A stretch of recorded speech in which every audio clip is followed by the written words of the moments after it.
Some dolls are toys, but some dolls are waiting for a soul. It was raining heavily that night. Thunder cracked across the sky as 22-year-old Aarav drove through an empty mountain road after attending his cousin's wedding. His phone had no signal, the road was dark, and fog slowly covered the windshield. Then suddenly, a small girl appeared in the middle of the road. Aarav slammed the brakes. The car stopped inches away from her. The girl stood completely still, wearing a dirty white frock and holding an old cloth doll with black button eyes. Aarav stepped out nervously. "Hey, are you okay? Where are your parents?" The girl slowly lifted her head. Her face was pale, too pale, and her eyes completely black. Before Aarav could react, the girl whispered softly, "She wants to go home." Then she handed him the doll. The moment Aarav touched it, the little girl disappeared. Gone, vanished into the fog. Aarav's heart pounded violently. He searched everywhere with his flashlight, but there was nobody there. Only silence, and the doll in his hands. At first, Aarav thought someone was playing a prank. The doll looked old and stitched by hand. One side of its mouth was torn, and its tiny fingers looked almost human. He threw the doll into the back seat and drove away quickly. But after a few minutes, he heard a soft sound behind him. "Mama!" Aarav froze. He slowly looked in the rearview mirror. The doll was no longer lying down. It was sitting upright, facing him. Aarav reached home around midnight. He lived alone in a small apartment in Delhi. Trying to ignore everything, he tossed the doll into a storage room and locked the door. Then he went to sleep. At exactly 3:13 a.m., he woke up to footsteps. Tiny footsteps. Tap, tap, tap, coming from the hallway. Aarav sat up slowly. The footsteps stopped outside his bedroom door. Then, 3 knocks. Tock, tock, tock. His throat went dry. "Who's there?" No answer. But from outside the door, a little girl's voice whispered, "She doesn't like locked rooms." Suddenly, the bedroom lights started flickering. The air became freezing cold. And then, the storage room door burst open by itself.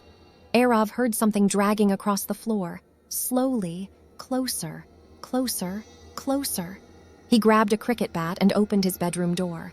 The hallway was empty, but muddy footprints covered the floor. Tiny footprints, leading toward the kitchen. Aarav followed them carefully. His hands trembled. When he entered the kitchen, he almost screamed.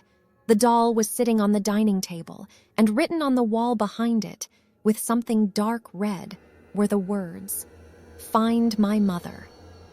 The next morning, Aarav decided to get rid of the doll. He drove far away and threw it into a river. He watched carefully as the current carried it away. Finally relieved, he returned home. But when he opened his apartment door, the doll was sitting on the sofa, wet, dripping water onto the floor, its button eyes staring directly at him. And this time, it was smiling. That night, Aarav searched online about haunted dolls. After hours of searching, he found an old newspaper article from 1987. A family living near the mountain road had died mysteriously in a fire. Only one person survived, their 6-year-old daughter named Mira. But according to the article, Mira disappeared the same night. People claimed they still saw a little girl carrying a doll near the forest road during storms. Aarav's hands shook. Then he noticed something terrifying in the newspaper image. The doll. It was the same doll. Suddenly, his apartment lights went out. Darkness swallowed the room. Then from inside the kitchen, he heard giggling, childlike giggling. Aarav slowly turned on his phone flashlight. And there, standing at the end of the hallway, was the little girl. Water dripping from her hair, black eyes staring directly into his soul. She pointed toward the doll and whispered, "She remembers the fire." Then her neck twisted unnaturally. 180 degrees. Aarav screamed and ran toward the door, but the door wouldn't open. Something grabbed his ankle. He looked down. The doll. Its stitched fingers were wrapped around his leg, tightly, too tightly. Then dozens of tiny whispers filled the apartment. "Stay with us! Stay forever!" The walls began turning black like burned wood.